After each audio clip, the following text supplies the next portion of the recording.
नमस्कार. काल असंच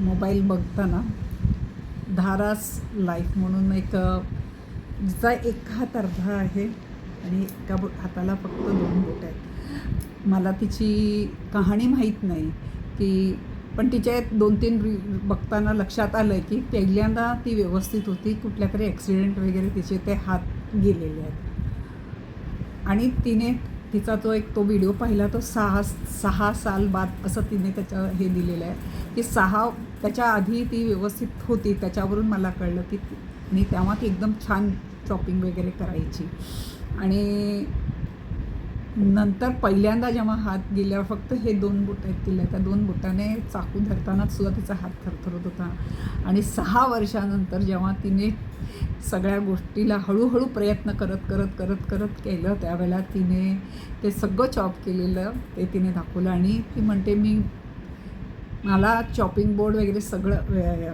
मशीन इलेक्ट्रिकचं आहे, पण मी माझ्यातली उर्मी जागृत ठेवायला मला ते यायलाच पाहिजे. हे करण्यासाठी रोज थोडं प्रयत्न करत गेले.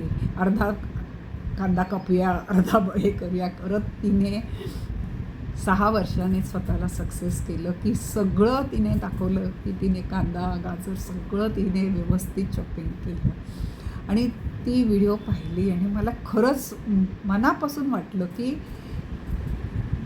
हल्ली तर कोणाची म्हणजे आरोग्याची आपण म्हणतो की आधुनिक झालं आहे, खूप मेडिकल झालं आहे, तरी आयुष्य इतकं फास्ट झालं आहे की आरोग्याचा कोणाला सांगताच येत नाही की कधी कुठली वेळ कशी अचानक येईल. पण तुमच्यातली सकारात्मकता जर गेली तर जेवढं आहे त्याचा पण तुम्हाला आनंद भोगता येत नाही. मग गेल्यावर तुम्ही काय करणार? मला त्या बाईकडे पाहिल्यावर म्हणजे मुलीकडेच म्हणायला पाहिजे, मला माझ्या मुलीसारखीच तिला म्हणायला पाहिजे. खूप तरुण आहे आणि मग नंतर अजून एक तिचाच व्हिडिओ मुद्दामून पाहिला. त्याला लक्षात आलं की तिला एक मूल पण झालं आणि ते मूलसुद्धा तिचं देवाने नेलं. पण त्याच्याबद्दल पण तिने छोटासाच व्हिडिओ बनवला आहे आणि तिने सांगितलं की मला त्याने आई पण तर दिलं. मला जेवढे दिवस तो माझ्याबरोबर होता तेवढे दिवस तर त्याने मला आनंद दिला. खूप सुंदर.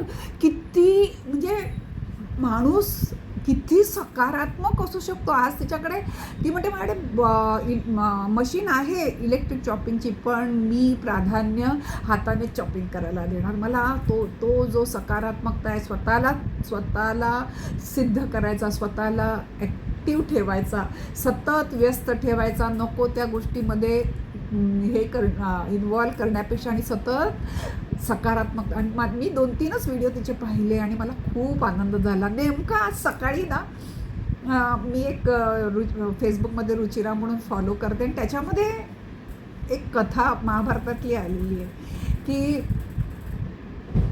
जेव्हा ह्याच्यात गेले पांडव वगैरे, तर तो 12 वर्षाचा काळ कसा काढायचा. तेव्हा कृष्णाने त्यांना सल्ला दिला की तू इंद्राकडे जा आणि तुम्ही सगळं म्हणजे तू इथे, आणि त्यांना एकेकाला एक कार्य शिकायला सांगितलं. म्हणजे भीमाला जेवण बनवायला, नकुलसहदेवाला अश्वशाळा सांभाळायला, आणि जेव्हा त्यांना अज्ञातवासात राहावं लागलं तेव्हा हे सगळं 12 वर्ष जेव्हा त्यांनी केलं होतं त्या सगळ्याचा त्यांना उपयोग झाला. त्यामुळे कुठलीही गोष्ट शिकली कधी उपयोगाला येईल सांगता येत नाही. वेळ आहे, नुसताच मला 12 वर्ष आम्हाला काही करायचंच नाही, नुसता वनवास करायचा आहे म्हणून ते 12 वर्ष त्यांनी फुकट घालवला नाही. मला आज ह्या 2 गोष्टी, काल रात्री त्या रील्स बघितल्या त्या धाराच्या, आणि आज म्हणजे आणि मला त्यामुळे खूप वाटतं मोबाईल आपल्या मनाचा आरसा आहे असं वाटायला लागला. पूर्वी आम्ही लहानपणी म्हणायचो डोळा तुमच्या आरसा आहे, पण हल्ली लोकांचे भावना पण हल्ली कळत नाहीत. कोणाच्या काय भावना आहेत डोळ्यातून सुद्धा सत्य कळत नाहीत. हल्ली म्हणतात की हातवाऱ्यातून कळतं माणसाचं हे काय आहे ते. असेल, मला काही ते ज्ञान नाही, आणि डोळ्यातून पण तुमचे ज्या गोष्टीच्याकडे तुमचा कल असतो ना, बरोबर तेच मोबाईल दाखवतो. मला खूप सकारात्मकता, आनंद, नवीन काहीतरी शिकायला आवडतं, तर बरोबर जेव्हा कधी वेळ मिळतो थोडाफार त्याला माझ्यासमोर बरोबर सकारात्मकच येतं. कोणतरी रडतंय, कोणतरी धडतंय, अशा गोष्टी खूप कमी माझ्या नजरेत येतात आणि त्या मला सहज जगताना दिसतात आणि मग तिथे मला मदत करायला माझी सकारात्मकली बुद्धी मला तिथे प्रेरित करते.